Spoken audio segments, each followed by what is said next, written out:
Okay, okay guys, we just had a historic day kung saan hindi ako nagsalita masyado sa isang episode. In fairness, maganda pa rin. So, I'm beginning to question, the joke lang. Going back to this, guys. So in the previous episode, pinag-usapan natin Leni Robredo running as a mayor, and we look at the pros and cons.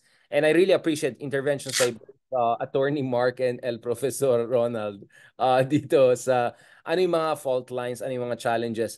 But let me throw this in. From what I'm hearing, and Ronald and Mark, correct me, yung sinasabi natin na a potential tandem between Riza Ontiveros and Tulfo could not be crazy. After all, that tandem actually could make sense, especially after what's happening with the Dutertes, which we'll discuss in a separate episode.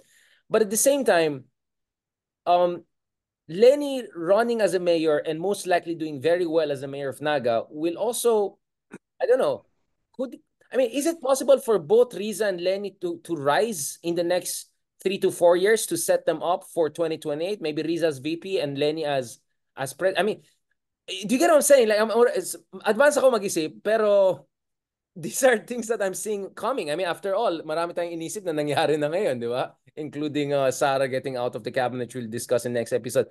I want to ask first, Mark, about this.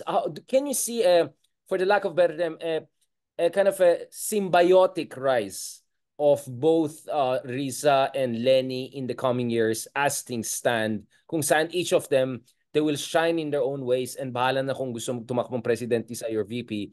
Or there could potentially be overshadowing situation considering Lenny is really a national brand.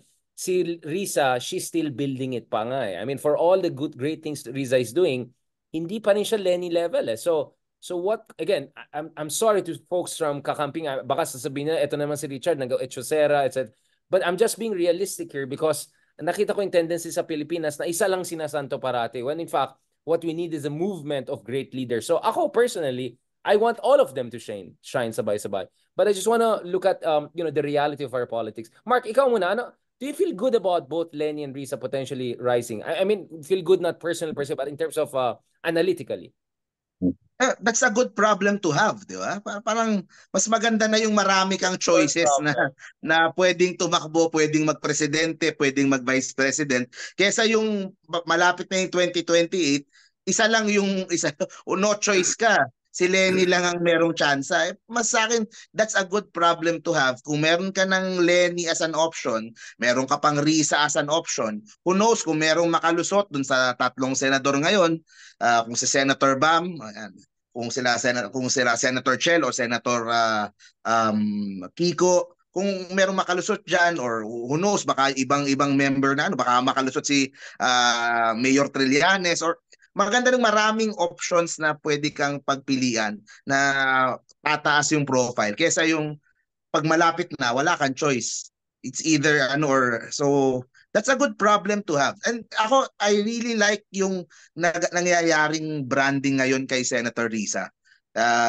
Yung kay Kibuloy, yung kay Mayor Alice Go, talagang talagang in terms of social media presence, talagang yung kay Alice Go tumatak talaga sa tao kasi ang galing nung pag-handle niya doon sa buong at ngayon, 'di ba, ang news kanina is kinasuhan na itong si Mayor Alice Go. So merong pinuntahan, merong resulta yung ginagawang hearing sa Senado at hindi ginagawa lang para gumawa lang ng ingay.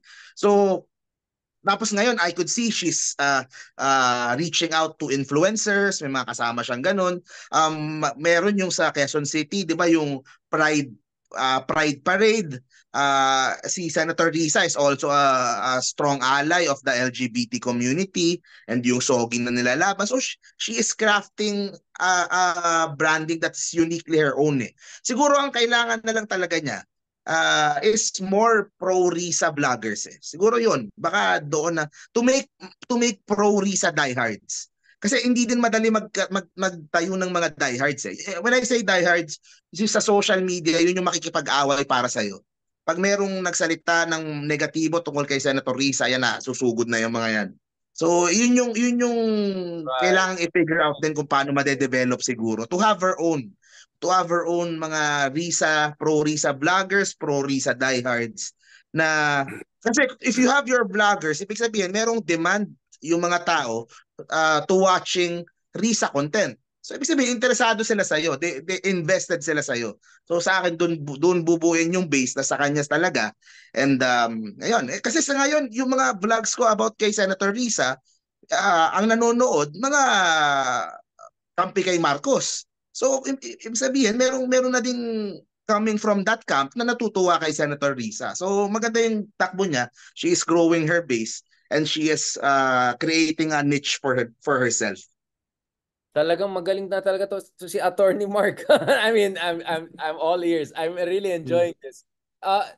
El Professor Ronaldo, ¿qué pasa? So what is your read on this? Do you think it's going to be symbiotic or there could be some mutual exclusivity? Again, ayoko maging hechicera. I'm just trying to be realistic here. Ang worry ko lang dito baka ma-overshadow na naman si Risa just before mag-consolidate pa siya ng national base niya. Kasi tama rin si Mark eh. Riza doesn't have that kind of diehard support that Lenny has. Diba? Grabe yung support kay Lenny eh. Lenny is really an institution. She's a brand, diba? And feeling ko si Riza needs a little bit more time to consolidate that. Or baka I'm just making too much drama here. Both of them can rise and it's a first world problem. Parang pumili ka ng daming options na maganda, diba? Come 2028. Where are you, Ronald, in the spectrum of potential skepticism, anxiety to optimism and forward-looking? Well, kung titignan mo naman si Lenny, nagsimula siya as a congresswoman eh. Diba? Congresswoman, tapos reluctant siya as a vice presidential candidate. At nung siya ay nanalo, very close yung labanan eh. Very close yung labanan. Nagalit nga si Bongbong, sabi niya natulog lang siya. Kinabukasan, bago siya natulog, panalo na siya. Kinabukasan, talo na siya. So it was a tight race. So ibig sabihin, hindi naman talaga unstoppable si Lenny nung nagsimula siya. No? Isa lang siyang congressman at hindi naman talaga siya nagmarka as a congresswoman. Diba hindi siya nagmarka? Nagmarka talaga siya as a vice president nung siya ay dinudurog ni Digong. So siya yung naging alternative poll kay Digong, which was very popular then. Diba? Dinemonize siya at nung siya ay tumakbo for president, ay reluctant pa rin siya katulad nung tumakbo siya as vice. Yung reluctance na yon ay merong sariling attraction. Of course, in the balance sheet, kung nakapaghanda siya ng at least 6 months earlier or a year earlier, baka iba yung resulta. Dahil yung momentum na nakreate niya nung siya ay nag-file ng candidacy, nung siya ay nagdesisyon na tumakbo during the filing, ay phenomenal. Diba? Mababa siya. She was 2-3%.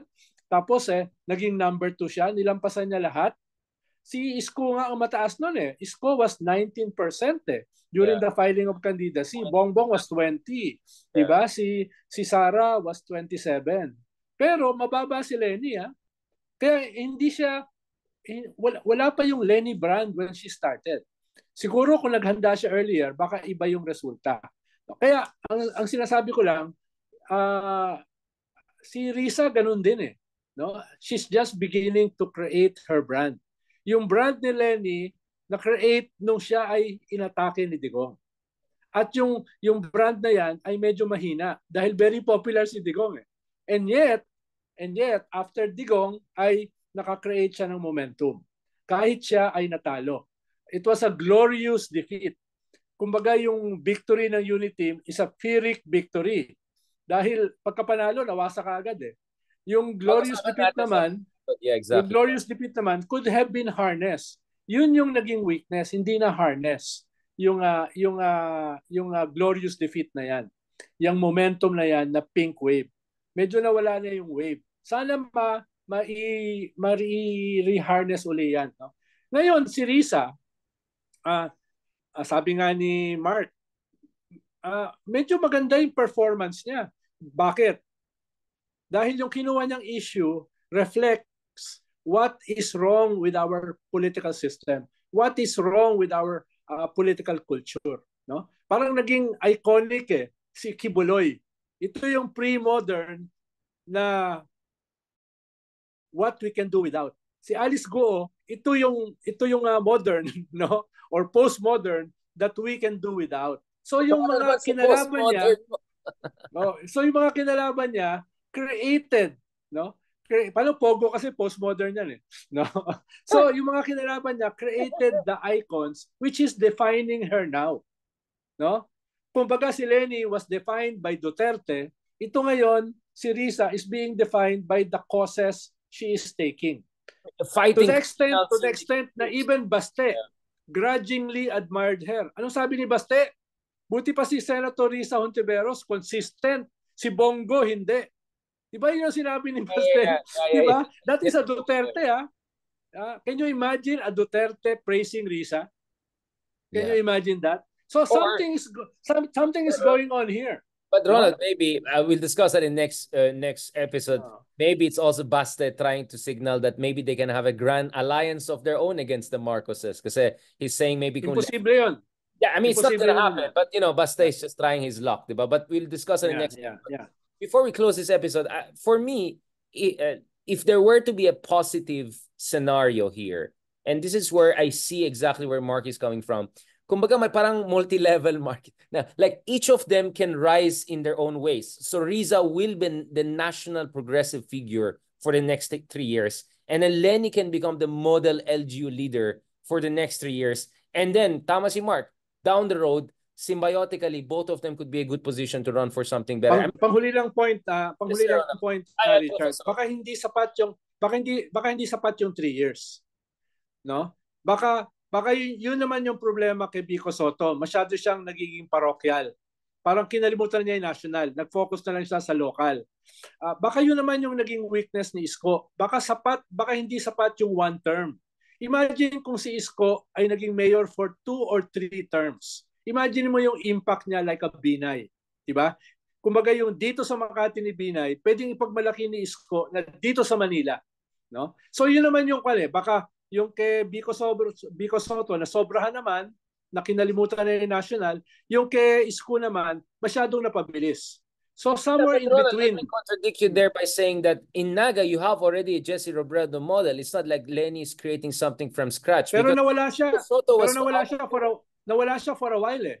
Diba? Ang tagal nawala. It's a decade eh. So, kinakailangan mo uli yung local example ng Naga. Kailangan mo rin ilagay sa national consciousness. Paano wala sa national consciousness ngayon yung Naga? No? Wala siya eh. So, ilalagay uli ni Leni yun. Baka hindi sapat yung 1 term. At the very least, at least 2 terms. Right. So in that sense, another positive or symbiotic scenario will be Leni will still run for mayor in 2028, and then Risa will be the national figure, right? So in that sense, that's what I'm saying. Exactly. So in that sense, that's also a very good scenario that Leni will say, no, I'm here for Naga. I want to show how we can do in LGU level. I'm not here to compete with Risa or anyone. We already ran for the president. Ayoko na yan. I want to stick to local and serve my people and be an inspiration at the LGU level. So that's another scenario whereby Leni will no longer run for the higher office and Risa will be the one na pambato ng opposition. Thank you very much, gentlemen, for that. I think this sets the tone for our next conversation. Let's talk about the third important lady in our politics. Diba? Ang ganda ng Pilipinas. Diba? Talaga mga of all strong women. Ito medyo matapang pero medyo bait-bait nung isang araw nung nag-resign siya. Pag-usapan natin, Teacher Rubilin for DepEd. Okay.